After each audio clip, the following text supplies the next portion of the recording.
Now today we will be dealing with accomplice evidence. So first of all, let us understand that what is an accomplice. पहले definition पे clear हो जाइए. See, under English common law, an accomplice is a person who actively participates in the commission of the crime. In simple terms, crime commit करने में जो साथी हैं, he is an accomplice. अब देखिए, अनलाइक इन इंग्लिश लॉ जहाँ पे principal offenders first degree, second degrees और एसेसरी में डिफरेंशिएशन क्रिएट किया गया है, इंडियन लॉ उतनी कॉम्प्लेक्सिटीज को रिकॉग्नाइज नहीं करता. ठीक है, यहाँ पे आप principal offender of first degree या सेकंड डिग्री जैसे टर्म्स नहीं इनकाउंटर करेंगे, बट इंग्लिश लॉ में इनकाउंटर करेंगे.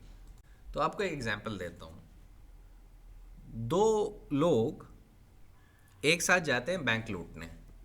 एक का काम होता है सिक्योरिटी गार्ड पे नज़र रखना, दूसरे का काम होता है अंदर बैंक में जाके एक्चुअली में बैंक को लूटना. ठीक है, अब ये दोनों क्या हुए, एक हुआ मेन ऑफेंडर, दूसरा हुआ उसका अकॉम्प्लिस. ठीक है, वैसे ही एक दूसरी सिचुएशन इमेजिन करिए. 4 अक्यूज्ड हैं, जिनमें से प्रोसिक्यूशन स्टोरी ये कहती है कि एक अक्यूज्ड गया बैंक के अंदर लूटने, एक अक्यूज्ड ने सिक्योरिटी गार्ड पे गन तान के रखी थी, और बाकी के 2 अक्यूज्ड चौराहे के पास कार में वेट कर रहे थे कि जैसे ही वो लूट के आए वो सारे लोग एक साथ भाग जाएं उस स्पॉट से. तो एक आदमी इसमें ऑफेंडर है जो एक्चुअल में बैंक लूट रहा है, और जो बाकी के लोग हैं उसके अकम्प्लिस हैं. ठीक है, तो जो अकम्प्लिस टर्म है ना, ये यूज़ किया जाता है in relation to the criminal. ठीक है, और इन एक्चुअलिटी आपको पता है कि क्रिमिनल लाइबिलिटी में कोई डिफरेंस नहीं होगा उनकी.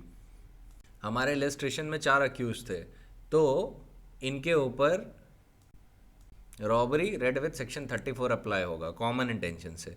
यही 5 लोग से 5 होते तो ये डकैती बन जाता है ना. तो अकम्प्लिस पे एक चीज़ पे क्लियर रहिएगा कि accomplice is a participant in the crime. बहुत सिंपल शब्दों में.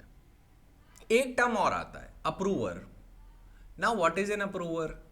सी, approver is an accomplice who has been granted pardon by the court, जिसको कोर्ट ने पार्डन ग्रांट कर दिया है. सीआरपीसी में सेक्शन 306 और 307 entitles the judicial magistrate, chief judicial magistrate and the court to grant pardon. 307 में कोर्ट पार्डन ग्रांट करता है, और 306 में judicial magistrate, metropolitan magistrate and chief judicial magistrate are the authorities who can grant pardon. तो एक बार किसी accomplish को pardon दे दिया गया तो अब वो क्या बन जाता है, अप्रूवर बन जाता है. ठीक है, accomplish will now become an approver. हालांकि उनकी टेस्टिमनी का जो वेट होता है, evidentiary value of the testimony जो होती है, उस पर ज़्यादा फर्क नहीं पड़ता. वो तब भी मानी जाती है टेस्टिमनी ऑफ एन अकम्प्लिस. लेकिन कभी कभी कई जजमेंट जब आप पढ़ेंगे तो उसको अप्रूवर की टेस्टिमनी बोल दी जाती है या अकम्प्लिस की टेस्टिमनी बोल दी जाती है. ऐसे में सिचुएशन एक ही है. लेकिन कभी कभी कुछ लोग कंफ्यूज हो जाते हैं कि यहाँ पे कोर्ट ने अकम्प्लिस क्यों नहीं बोला, यहाँ पे अप्रूवर क्यों बोल दिया. बेसिकली कोर्ट ये अप्रूवर टर्म यूज़ करने का ये कॉन्टेक्स्ट होता है कि कोर्ट आपको ये बताना चाह रहा है कि इस अकम्प्लिस को पार्डन ग्रांट कर दिया गया है, मतलब इसको कोई सज़ा नहीं होगी. So remember, there is a small difference between an approver and an accomplice. The difference is this, that the approver is always an accomplice, whereas his accomplice is not necessarily an approver. Because an accomplice or the co-accused may become an approver after he has been given a tender of pardon or granted concession on the condition that he will reveal the truth and will not hide anything in accordance with section 306 and 307, जहाँ पे उसे pardon grant किया जाता है. तो ध्यान रखिएगा, जब भी कोर्ट किसी को अप्रूवर बोल रहा है, it means he is an accomplice who has been granted pardon. ठीक है, तो हमने इस छोटे से इशू को डील कर लिया. अभी अब आपके दिमाग में एक जेन्युइन सवाल आ रहा होगा कि सर अभी तो हम लोग 114B बोल रहा हूँ, 114 की बात कर रहे थे, तो अचानक से अकम्प्लिस एविडेंस पे कैसे आ गए? उसका रीज़न है, अगर आप सेक्शन 114B देखें तो वो कहता है, इलस्ट्रेशन बी, वो कहता है the accomplish is unworthy of credit unless is corroborated in material particulars. Look at the illustration B of section 114. वो कहता है an accomplice is unworthy of credit unless he is corroborated in material particulars. While section 133 of the Indian Evidence Act says an accomplice shall be a competent witness against the accused person and a conviction is not illegal merely because it proceeds upon an uncorroborated testimony of an accomplice. तो एक जगह legislature कह रहा है कि accomplice is unworthy of credit unless he is corroborated in material particulars. फिर थोड़ा ही आगे चलने के बाद सेक्शन 133 पे लेजिस्लेचर कहता है कि वो कॉम्पिटेंट विटनेस है और कन्विक्शन उसकी अनकॉरबोरेटेड टेस्टिमनी पे बेस हो सकता है. तो कुछ लोगों को लगता है कि यहाँ पे एक म्यूचुअल कॉन्ट्रडिक्शन है, but in reality there is no such contradiction. तो पहला केस इन पॉइंट जो हम रेफर करेंगे वो है भुवोनी साहू वर्सेस किंग एम्परर. उसमें privy council noticed section 133 and illustration B to section 114 of the Indian Evidence Act and observed that while it is not illegal to act upon the uncorroborated testimony and the uncorroborated evidence of an accomplice, it is a rule of prudence so universally followed as it amounts almost to the rule of law that it is unsafe to act on the evidence of accomplice unless it is corroborated in material respect as to implicate the accused. And further, the evidence of one accomplice cannot be used to corroborate the evidence of another accomplice. We will stop here. अभी हम यहीं पर रुक जाते हैं. तो court कह रहा है आपसे कि corroboration का जो पॉइंट है ये रूल ऑफ लॉ नहीं है. It almost amounts to the rule of law but it is not in actuality a rule of law. It is just a rule of prudence कि जनरली ये unsafe माना जाता है to rely on the testimony of an accomplice. ठीक है, because accomplice is generally treated as someone who is unworthy of credit. जब तक उसकी टेस्टिमनी का मटेरियल कोरॉबरेशन नहीं होता तब तक it is unsafe to rely upon him. अब सवाल ये उठता है कि why the evidence of one accomplice cannot be used to corroborate the evidence of another accomplice. उसका आंसर बड़ा सिंपल है. You look at section 114B, वो illustration B, वो कहता है accomplice is unworthy of credit unless he is corroborated in material particulars. जब इसको interpret किया गया था ना, इस वर्ड को इंटरप्रेट किया गया था ना, corroborated in material particulars, तो ये रियलाइज किया गया कि भाई एक अकम्प्लिस जब अनवर्दी ऑफ क्रेडिट है then how can he corroborate another accomplice. नहीं कर सकता, क्योंकि generally as a rule of prudence उसे वर्दी ऑफ क्रेडिट नहीं माना जाता. So the testimony of one accomplice will not be enough to corroborate the testimony of other accomplice. ये जरूरी है फिर ऐसी सिचुएशन में कि अकम्प्लिस की टेस्टिमनी का corroboration should be bye independent evidence. ठीक है, इंडिपेंडेंट विटनेस नहीं, इंडिपेंडेंट एविडेंस. अब independent evidence can be either direct और सर्कमस्टेंशियल. अब आपके दिमाग में एक और सवाल आ रहा होगा, क्योंकि as a layman you might be thinking कि अकम्प्लिस तो एक ऐसा पर्सन है जिसने क्राइम में पार्टिसिपेट किया है. He has literally seen the commission of crime. Why is he not the best person to rely upon? क्योंकि देखिए, if I am the prosecution तो मैं तो अपनी हाइपोथेसिस बना रहा हूं ना, मैं तो फैक्ट एंड सर्कमस्टेंसेस को ले जाके एक स्टोरी कॉन्कॉर्ट करता हूं. But an accomplice is the actual participant in the crime. तो उसकी टेस्टिमनी पे क्यों नहीं रिलाई किया जा रहा है?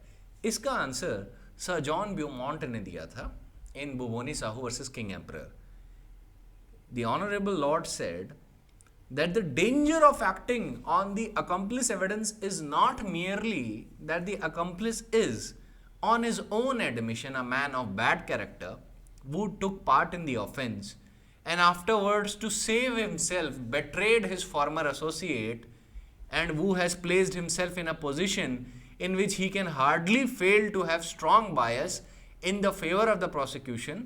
The real danger is that he is telling a story which in its general outline is true, and it is easy for him to work into the story a matter which is untrue.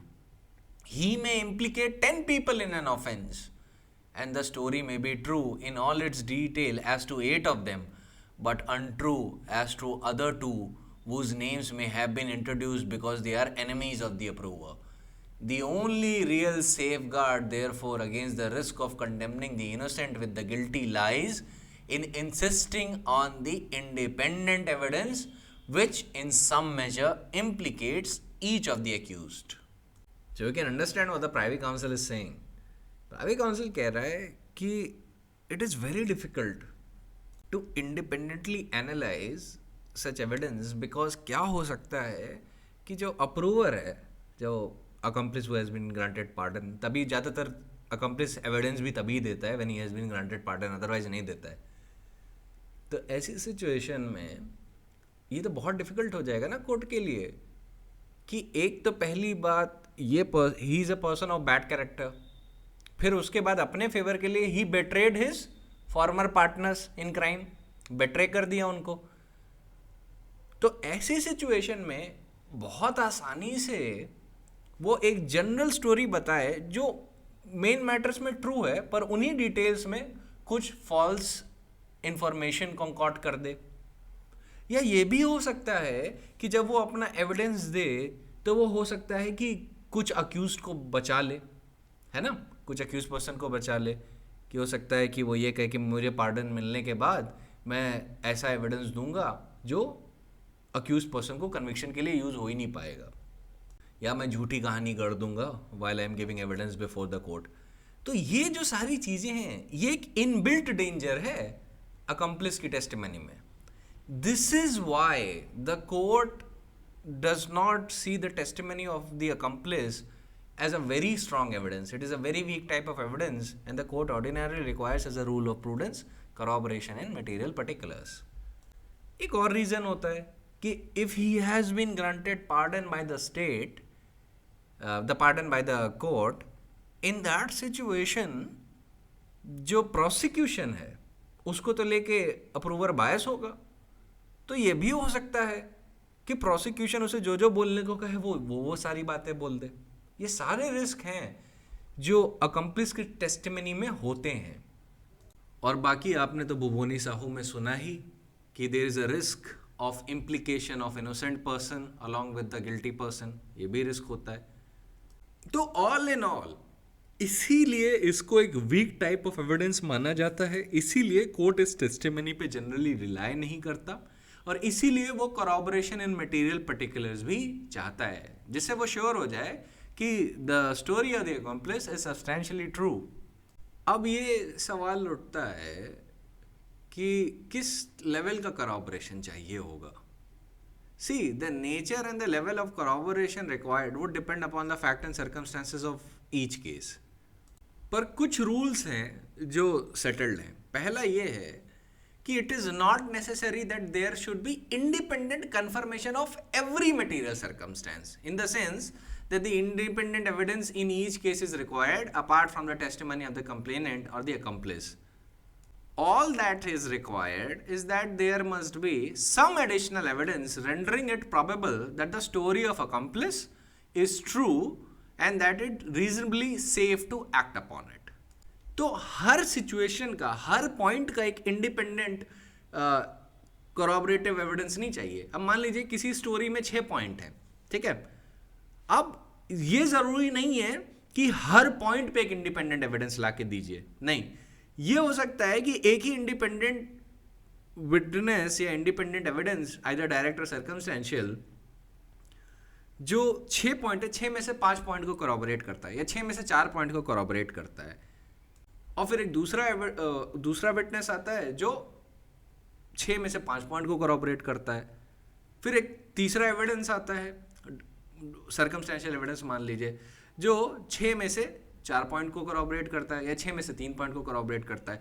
तो ऐसी situation में court इस बात से confirm हो सकता है कि ओके, इवन दो 6 के 6 मैटर्स corroborate नहीं हुए, लेकिन 6 में से 5 मैटर तो corroborate होते ही जा रहे हैं. ठीक है. तो ऐसी सिचुएशन में कोर्ट को सब्सटेंस देखना होता है कि समथिंग इज सब्सटैंशियली ट्रू. ये जरूरी नहीं है कि 100% सर्टेनिटी से आप हमें दिखाइए कि ये पूरी चीजें सही हैं, क्योंकि 100% सर्टेनिटी तो साइंस में पॉसिबल नहीं होती है, let alone inside a court room. दूसरा रूल क्या है corroboration का?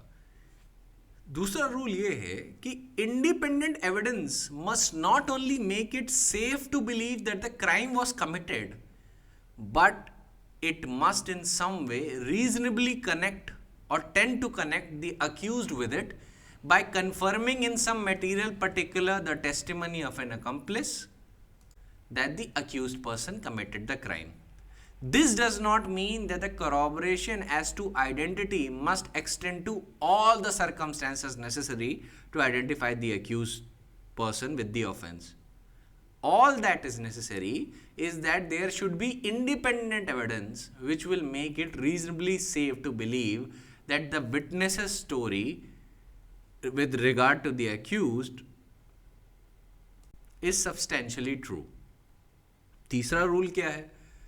Third, corroboration must come from independent sources, and thus ordinarily testimony of an accomplice would not be sufficient to corroborate that of another. But of course, the circumstances may be as such to make it safe to dispense with the necessity of corroboration, and in those special circumstances, a conviction so based would not be illegal.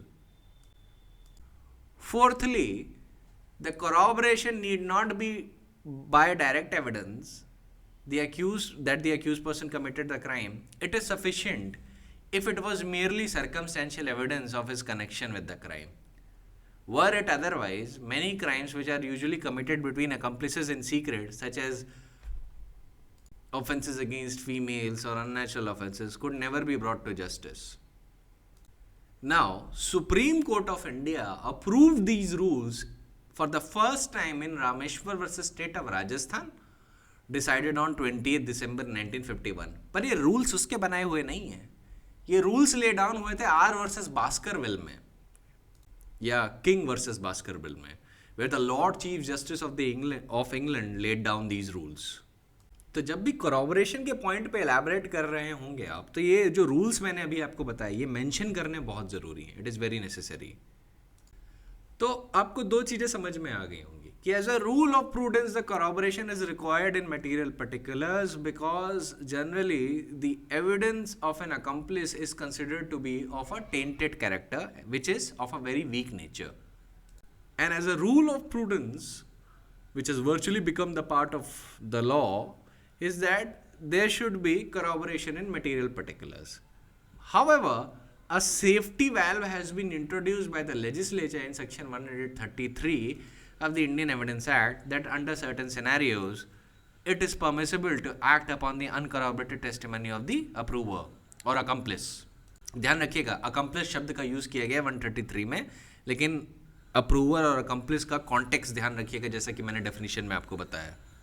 Now we come to another locus classicus on this point, that is Dagdu versus State of Maharashtra, decided on 19th April 1977.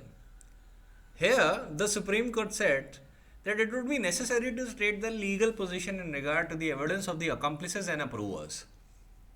Section 133 of the Indian Evidence Act lays down that an accomplice shall be a competent witness against the accused person, and a conviction is not illegal merely because it proceeds upon uncorroborated testimony of an accomplice.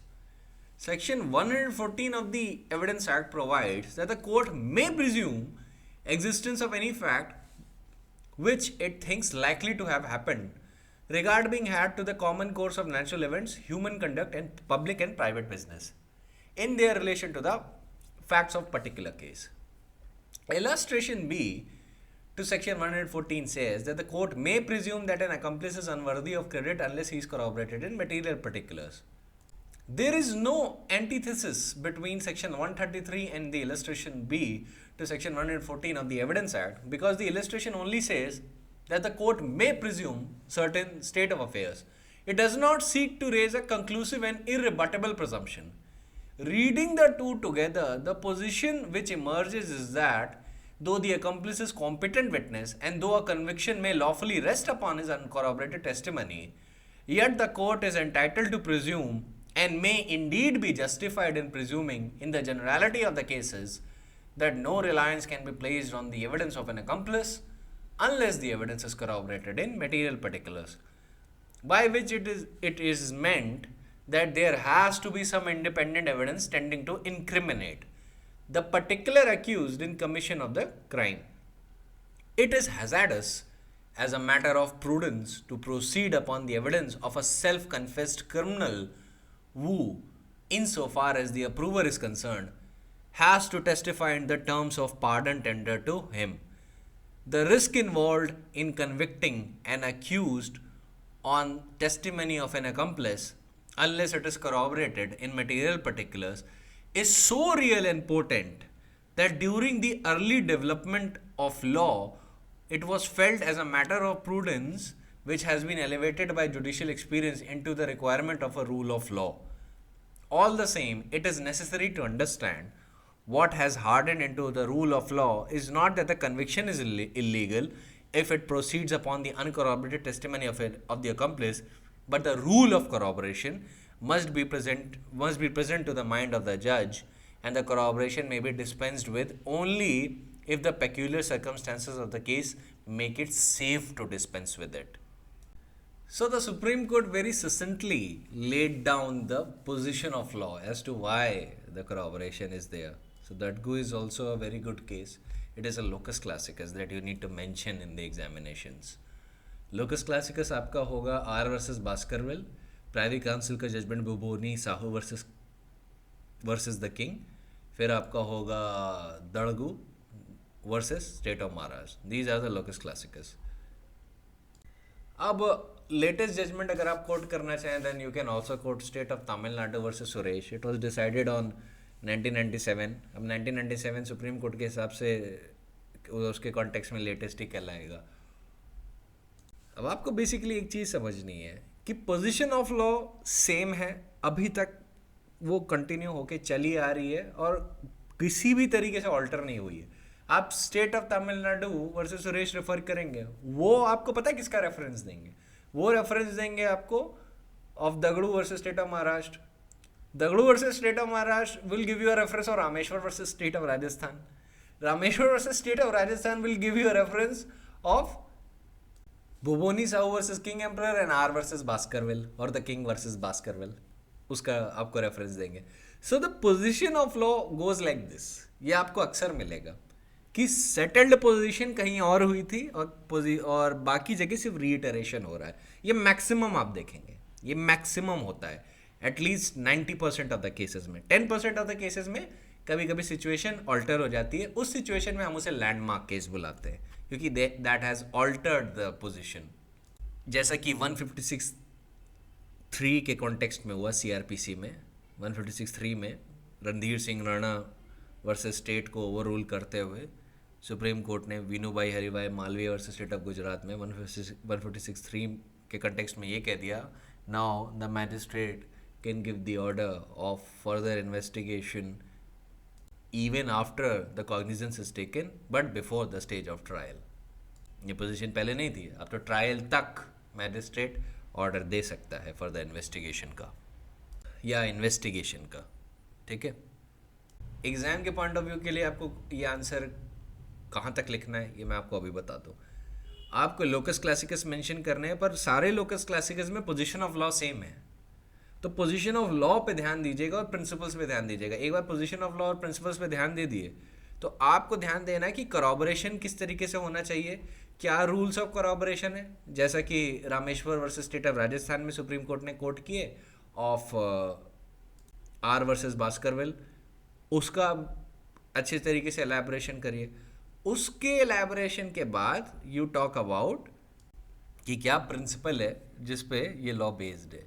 ठीक है. तो आपका answer अगर let us suppose question जो है वो around 15 number का है और आप MP में पेपर दे रहे हैं तो ऐसी सिचुएशन में आपका आंसर एलैबोरेटेड होना चाहिए. ठीक है. आपको बहुत चीज़ें डिस्कस करनी होंगी, rules of corroboration, object and reason, accomplice क्या होता है, and then elaborate that there is no antithesis between section 133 and section 114 illustration B. तो आपका आंसर कम से कम 3 से 4 पेज का जाना चाहिए MP में. लेकिन जहाँ पे शॉर्ट नोट आए या आप DJS या हरियाणा में दे रहे हैं तो वहाँ पे कोशिश करिए कि आप 1 से 2 पेज में पूरी पोजीशन ऑफ लॉ समराइज कर दें. ये ध्यान रखिएगा. और अगर शॉर्ट नोट आ जाए तो आप किसी भी एक जजमेंट को लेके थोड़ा बहुत इलेबरेट कर दें कि इसका ऑब्जेक्ट क्या है, इसकी रीजनिंग क्या है, और as a rule of prudence material corroboration होता है, not as a rule of law. और किन्हीं किन्हीं केसेस में ही it is allowed to dispense with it, जैसा कि अगर ऑफेंस सीक्रेसी में कमिट किया गया है, या ऑफेंसेस अगेंस्ट अ फीमेल, और आर वर्सेस भास्कर मिल में इंसेस्ट को भी बोला गया था, लेकिन incest is not expressly a crime in India in general context. IPC में ऐसा कोई प्रोविज़न नहीं मिलेगा जो इंसेस्ट के लिए, पर इंग्लैंड में है। So that was the position of your accomplice evidence. Now we can move forward to section 114A.